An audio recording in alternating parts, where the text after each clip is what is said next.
ஒரு சம்பவம் சொல்றேன் பாருங்க. ஒரு பள்ளிக்கூடத்தில் சார் பரீட்சைக்கு பையன் உள்ள வந்தான்னு வச்சுக்கோங்களேன், பெல் அடிக்கிறதுக்கு அரை மணி நேரத்துக்குள்ள வந்துடணும். அரை மணி நேரம் கழிச்சு எக்ஸாமினேஷனுக்கு மறுபடியும் ஒரு பெல் அடிப்பாங்க.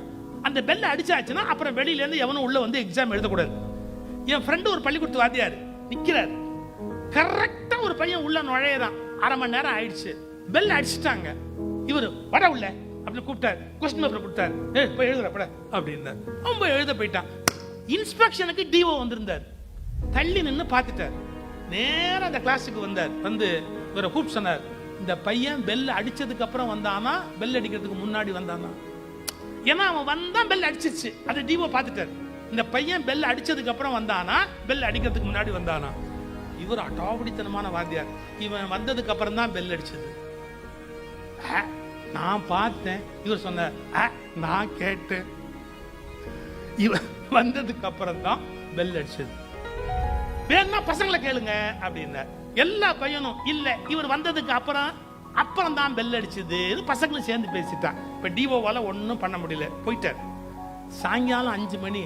அப்ப மறுபடியும் இவரை கூப்பிட்டு, யோ அந்த பையன் பெல் அடிச்சதுக்கு அப்புறம் தானே வந்தான்? இவரு கிடையாது, அவன் வந்ததுக்கு அப்புறம் தானே பெல் அடிச்சது.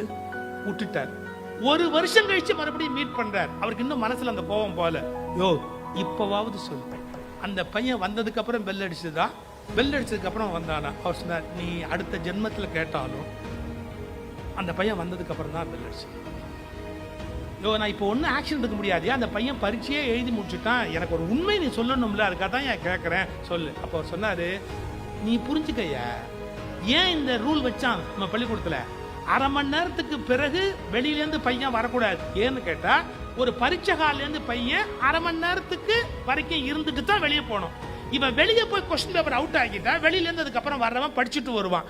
இதை என்ஃபோர்ஸ் பண்றதுக்காக இந்த ரூல் வச்சாங்க. என் கிளாஸ் விட்டு எவனுமே வெளியே போல. அந்த பையனோட அப்பா இன்னைக்கு காலம்பரை செத்து போயிட்டாயா. அந்த பரீட்சை எழுத வந்தான் பாரு, அந்த பையனோட அப்பா காலம்பரை செத்து போயிட்டான். அப்பா உடம்பு கிடக்குது, அவன் பரீட்சை எழுதுறதுக்கு வர்றான். அரை மணி நேரம் லேட் ஆகாதா? நான் அந்த ரூலை பிடிச்சி தொங்கிக்கிட்டு அந்த பையனை உள்ள வரக்கூடாது நான் சொல்ல முடியும். அவன் வந்ததுக்கு அப்புறம் தான் ஏன் பெல் அடிச்சது. ஆனாலும் அந்த பையன் அப்பா காலம்பரை செத்து போயிட்டான். நம்ம ரூல் படி கொஸ்டின் பேப்பர் ஒன்று வெளியே போகவே இல்லை. அவர் ஒரு வார்த்தை சொன்னார், மனித வசதிக்குத்தான் சட்டங்கள் ஏற்பட்டனவே ஒழிய சட்டத்தில் நசுங்கி சாவதற்கு மனித குலம் ஏற்படுத்தப்படவில்லை. எல்லா சட்டமும் for the welfare of the people தான்.